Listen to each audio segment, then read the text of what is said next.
जय हिंद। Welcome to success exit. तो देखिए बीआरओ ग्रीफ में यहाँ पर आपके जो 2021 की सेकंड भर्ती है जिसका एडीबीटी नंबर 02/2021 है।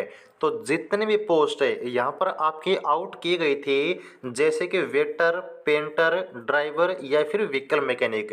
तो यहाँ पर आपके एडमिट कार्ड आने से पहले आपकी एक प्रोसेस होती है, वो होती है आपकी वेरिफिकेशन ऑफ फॉर्म, आपके फॉर्म की स्क्रूटनी। तो वहाँ पर आपके किस किस रीजन की वजह से, किस कारण से जो फॉर्म वो रिजेक्ट हो जाते हैं, वो सारे A to Z आपको हम बताने वाले हैं। इसके साथ ही साथ जो यहाँ पर आपके एडमिट कार्ड आएंगे पोस्ट वाइज, उनमें आपके हर एक कैटेगरी की, हर एक पोस्ट की क्या कट ऑफ रह सकती है वो डिस्कस करेंगे। क्या कुछ आपकी एग्जाम डेट रहने वाली है, आपके एडमिट कार्ड आउट कब किए जाएंगे, चलिए सारी बातें डिस्कस करते हैं।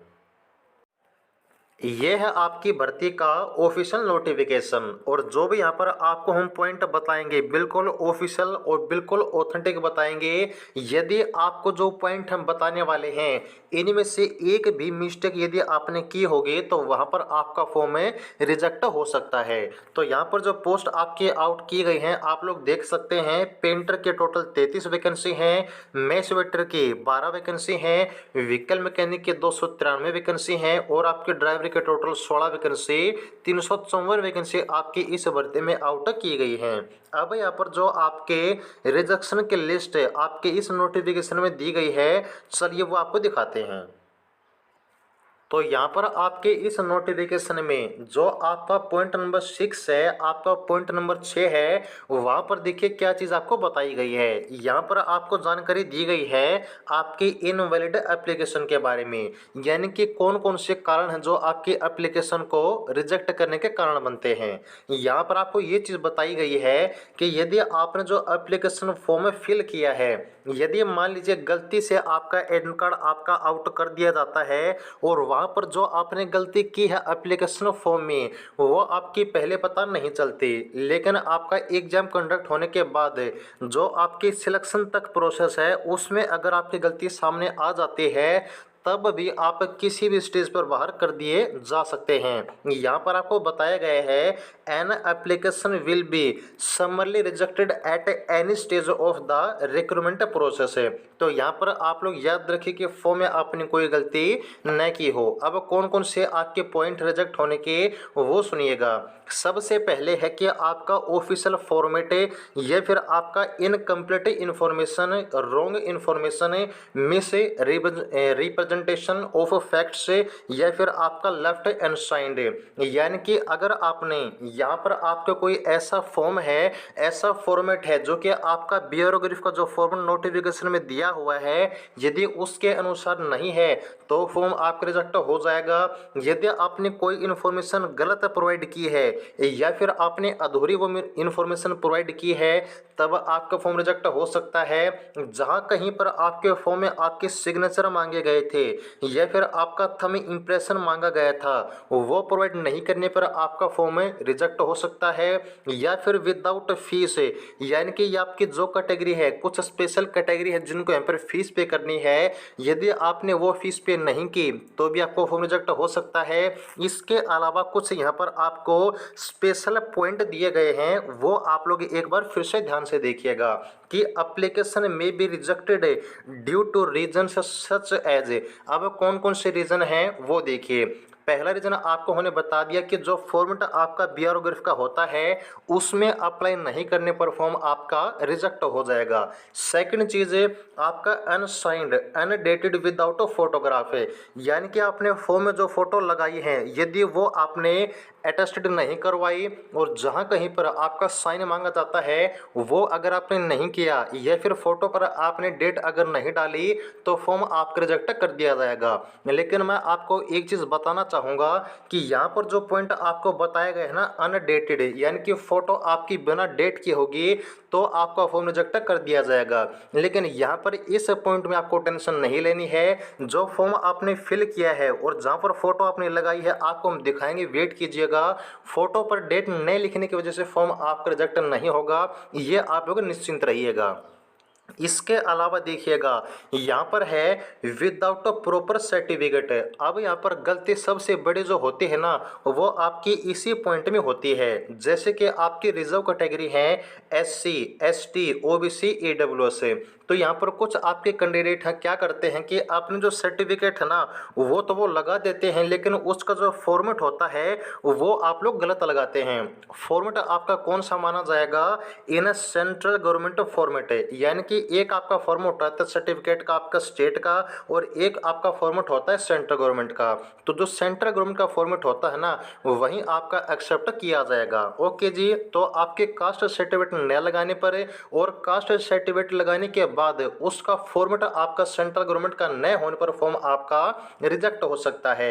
इसके अलावा अंडर एज ओवर एज जो कैंडिडेट हैं, यानी कि जो भी यहाँ पर आपकी एज लिमिट मांगी गई है, तो वहाँ पर यदि आपने एज में छूट ली है और उसके बाद भी यदि आप ओवरेज होते हैं या फिर आपकी उम्र नहीं है तो भी आपका फॉर्म है रिजेक्ट कर दिया जाएगा। इसके अलावा देखिएगा यदि आपके जो एजुकेशन क्वालिफिकेशन है, एक तो आप लोग कंप्लीट न करते हो, दूसरा आपकी जो क्वालिफिकेशन है वो अपने फर्जी बनवाई हो, नोट रिकॉग्नाइज्ड, यानी कि आपने जो एप्लीकेशन फॉर्म में अपना जो टेक्निकल क्वालिफिकेशन है या फिर जो एक्सपीरियंस है एक तो वो आपका फुलफिल नहीं करता क्वालिफिकेशन को, तब आपका फॉर्म रिजेक्ट होगा। और कुछ यहाँ पर ऐसे कैंडिडेट हैं जिनके यहाँ पर मैसेज भी आते हैं बार बार आपके टेक्निकल क्वालिफिकेशन के फॉर्मेट के बारे में, उसकी यहाँ पर आपकी एलिजिबिलिटी के बारे में। तो आपको बताना चाहेंगे कि यदि आपने कोई ऐसा एक्सपीरियंस बनवाया है जो कि यहाँ पर आपका रिकॉग्नाइज नहीं है या फिर आपका कंप्लीट नहीं है तो आपका फॉर्म रिजेक्ट हो जाएगा। तो ये बात आप लोग याद रखिएगा। इसके अलावा यहाँ पर यदि आपका एप्लीकेशन फॉर्म आफ्टर डेट के बाद पहुँचता है, यानी कि फॉर्म को सबमिट करने की जो डेट होती है ना लास्ट डेट, यदि आपका उसके बाद आपका फॉर्म पहुँचता है तो भी आपका फॉर्म रिजेक्ट कर दिया जाएगा। और याद रखिएगा यदि आप फॉर्म जमा करने की पहली तारीख से पहले फॉर्म भेज देते हैं तो भी आपका फॉर्म रिजेक्ट कर दिया जाएगा।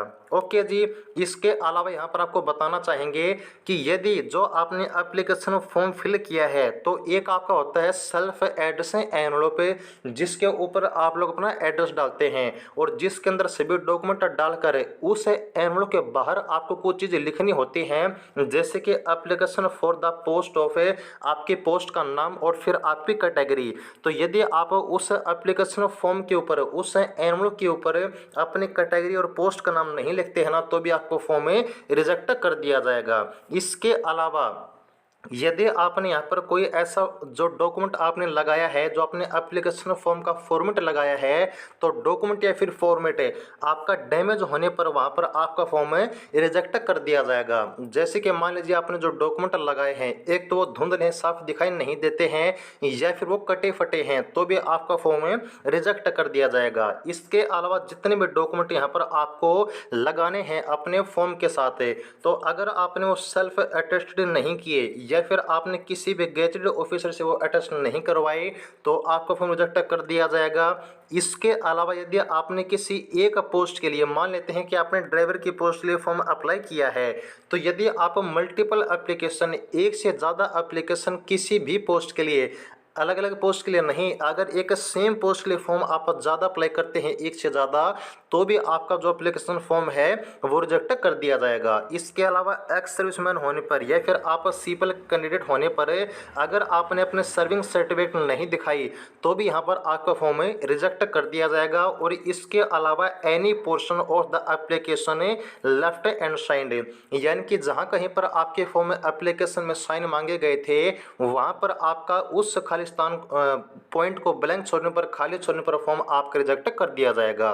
तो ये कुछ आपके मेन पॉइंट हैं जो कि बीआरओ का ऑफिशियल नोटिफिकेशन आपको बताता है कि ये गलतियां होने पर फॉर्म आपका रिजेक्ट कर दिया जाएगा। अब मैं कुछ आपको एक्स्ट्रा इन्फॉर्मेशन देना चाहूँगा, वो सुनिएगा।